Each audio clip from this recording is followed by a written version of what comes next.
is pretty boring, so I don't know what to write about. I have been to Thailand, Peru, Ecuador, Belize, Panama, and China, but I've already written about my trips many times and want to try something new. Although China doesn't really count because I was born there and then moved to America later on. I could write about the time I climbed a mountain on horseback or about the time I went swimming with sharks, but that's not exciting enough. Instead, I'm going to write about the time I lost my best friend. Friends come and go, but I hope that this particular friend would never leave. Her name was Dries. We were inseparable for all of 4th grade and the beginning of 5th grade, until I died. Well, I didn't technically die, but I might as well have, because Dries left me. You knew that I didn't die because I'm right here, but I did die on the inside. The first thing Dries said to me was, "Do you want to be best friends?" I didn't know anything about her, but I still said yes. Dries was already friends with Olivia, so we became best friends as well. Dries, Olivia, and I were a group of PBFs, Piano Besties Forever.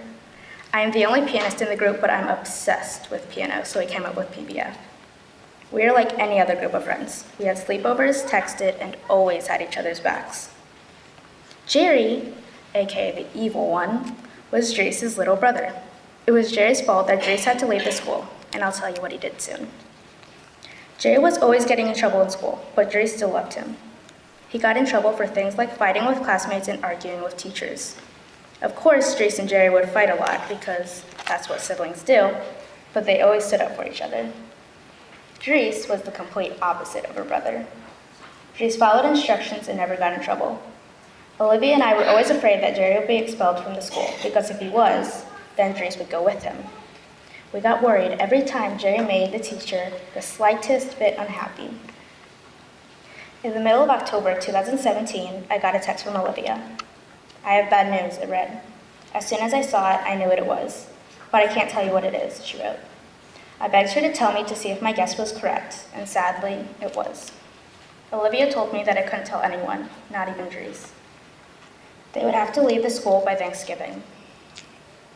I remember during music class when we were practicing for our Christmas concert, Olivia and I started crying. Dries was super excited because we were singing her mom's favorite song, but she didn't know that she wasn't going to be here. We were singing All I Want for Christmas Is You, and we kept looking at each other until tears appeared in our eyes. Luckily, the room was dark, so no one knew. It was a Monday morning during art class when Dries told Olivia and I she was leaving.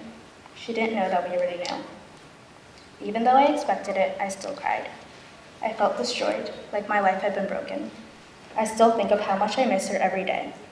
We don't see each other much anymore, but thanks to the magic of telephones, we get to talk every once in a while.